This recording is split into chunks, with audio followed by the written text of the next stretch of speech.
తెలంగాణ అసెంబ్లీలో ఈరోజు ఒక అద్భుతమైన చర్చ జరిగింది. అదేంటి? తెలుగు భాష ప్రాముఖ్యత మీద.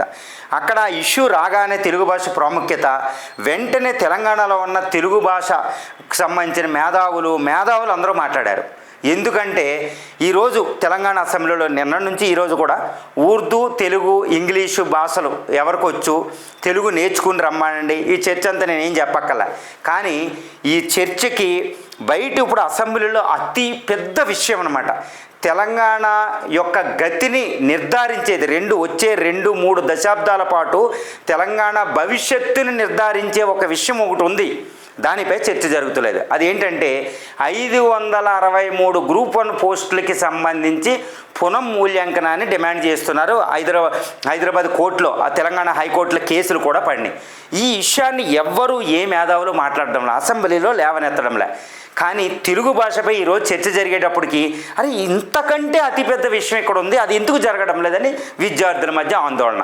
అదేంటంటే తెలుగు భాష ఎవరైతే గ్రూప్ 1ని తెలుగు భాషలో ఎవరైతే రాశారో వాళ్ళకి మార్కులు లేవు. ఈరోజు ఇంగ్లీషులో ఎవరు రాశారో వాళ్ళకి మార్కులు ఎక్కువ ఉన్నాయి. అంటే సరాసరిలో వాళ్ళకి ఎక్కువ మార్కులు ఉన్నాయి. ఎందుకంటే తెలంగాణ పబ్లిక్ సర్వీస్ కమిషన్ అసలు తెలుగుకి ఎవాల్యుయేటర్స్ని పెట్టలే. Telangana public service commission Telugu భాషలో తెలంగాణ పబ్లిక్ సర్వీస్ కమిషన్ రాజ్యాంగబద్ధ సంస్థ.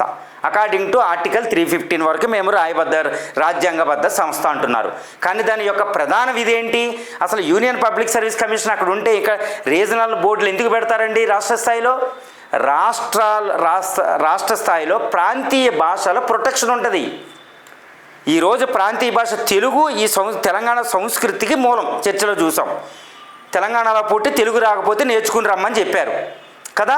ఇప్పుడు ఇదే తెలంగాణ భాషలో తెలంగాణ సంస్కృతికి మూలమయ్యి శాతవాహనుల ముందు నుంచి కూడా తెలుగు భాష 3000 సంవత్సరాలు ఉండి ఒక క్లాసికల్ లాంగ్వేజ్ స్టేటస్ ఉండి తెలంగాణలో సమ్మక్క, సారక్క, ఈ తెలంగాణ అన్నింటికీ మూలం తెలుగు భాష. మరి ఈ తెలుగు భాషను ఒక పబ్లిక్ సర్వీస్ కమిషన్ రాజ్యాంగబద్ధ సంస్థ దాన్ని రక్షించాల్సింది పోయి అణగదొక్కింది అని చెప్పాలి. ఎందుకంటే ఎవాల్యుయేటర్స్ని పెట్టలే. దానికి ఒక పెద్ద ఎగ్జాంపుల్ ఇప్పుడే నేను ఇచ్చేస్తాను. అదేంటంటే తెలంగాణ పబ్లిక్ సర్వీస్ కమిషన్ ఇంగ్లీష్లోంచి తెలుగులోకి ట్రాన్స్లేషన్ చేయడానికి క్వశ్చన్లు తెలుగులో ఇన్ని కోట్ల మందిలో లభించలేదా? ChatGPT, గూగుల్ ట్రాన్స్లేటర్ మీద అయింది. ఈరోజు చూడండి తెలుగు క్వశ్చన్లు. పనాసి అనే పదానికి సర్వరోగ నివారణ అనే పదాన్ని పెట్టలేకపోయారు. ఎన్ని బూతులు ఉన్నాయండి, ఎన్ని బూతులు. ప్రేరణ అనేదని ఏంటి? ఆ తెలుగు ఆ పేపర్ చూడగానే అర్థమవుద్ది. అన్నీ తప్పులే.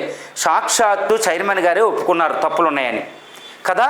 మరి ఎవాల్యుయేటర్స్ను కూడా బైలింగ్వల్ ఎవాల్యుయేటర్స్ని ఎలా ఉపయోగిస్తారని చిన్న చూపు, అసెంబ్లీలోనే చిన్న చూపు తెలుగు మాట్లాడేవాళ్ళు అంటే కదా. మరి బయట తెలుగు మీడియం పేపర్లు రాసిన వాళ్ళ మీద చిన్న చూపుతో ఎవాల్యుయేషన్ చేశారు. ఇప్పుడు మరి వీళ్ళు తెలుగు మీడియం వాళ్ళకి అవకాశం లేదు ఈ ఎగ్జిక్యూటివ్ బాడీ రావడానికి, తెలంగాణ సర్వీస్ చేయడానికి. తెలంగాణ సంస్కృతి ఇంగ్లీష్ నేర్చుకున్న వాళ్ళు, ఫారిన్ చదివిన వీళ్ళు వస్తున్నారు. సో మరి ఎక్కడండి ఇది? వాళ్ళు రావచ్చు, కానీ తెలుగు అసలు స్థానమే లేకుండా ఉంటే దీనిపై చర్చ జరగాలి. మేధావులు దీనిపై మాట్లాడాలి.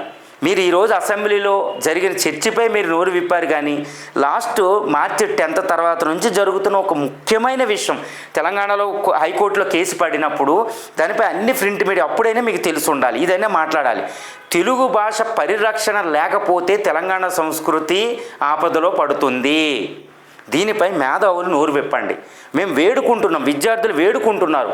ఈ వీడియోలో విద్యార్థులు మాట్లాడమంటే వాళ్ళు మాట్లాడలేక ఉన్నారు కాబట్టి వాళ్ళ తరపు నేను మాట్లాడుతున్న వేల మంది. ఈరోజు నేనే మర్చిపోయింది, చూడలేదు న్యూస్. వాళ్ళు చెప్పి నాతో చేపిస్తున్నారు. వేలాది మంది విద్యార్థులు 563 పోస్టుల్లో కనీసం 50% అయినా తెలుగు మీడియం వాళ్ళు ఉంటే తెలంగాణ సంస్కృతి పరిరక్షణ జరిగిద్ది. తెలంగాణ మూమెంటు క్వశ్చన్లు ఘోరం. Telangana movement is one of the unique movement. Telangana అనేది పురిటిగడ్డ. తెలంగాణ సాయుధ తిరుగుబాటు అవన్నీ చదువుకుని తెలంగాణపై సోషల్ అన్నీ అబ్జర్వ్ చేసి తెలుగు మీడియం వాళ్ళు రాసిన భావ వ్యక్తీకరణ ఎవరికీ లేదు. ఈరోజు వాళ్ళ భావ వ్యక్తీకరణకి స్థానం లేదు. ఎంత అంటే వచ్చే నోటిఫికేషన్ జాబ్ క్యాలెండర్లో మేము తెలుగు మీడియం రాయాలా, మానేయాలా? తెలుగు ప్రమాదంలో ఉంది, ఉనికిలో ఉంది, అతిపెద్ద ఉనికిలో ఉంది. ఒక యూపీఎస్సీ తెలుగు భాష కోసం చేసే ఏదైతే చర్యలు తీసుకుంటుందో అవి కూడా తెలంగాణ పబ్లిక్ సర్వీస్ కమిషన్ చేయలేదు. రాజ్యాంగ ఉల్లంఘన జరిగింది. తెలంగాణ సంస్కృతి ప్రమాదంలో ఉంది, తెలుగు భాష ప్రమాదంలో ఉంది. కాబట్టి ఈ భాషపై మేధావులు మాట్లాడతారని ఆశిస్తున్నాం, మాట్లాడాలని వేడుకుంటున్నాం. మిమ్మల్ని వేడుకుంటున్నామండి, మాట్లాడండి. అందరు మేధావులు రండి బయటికి.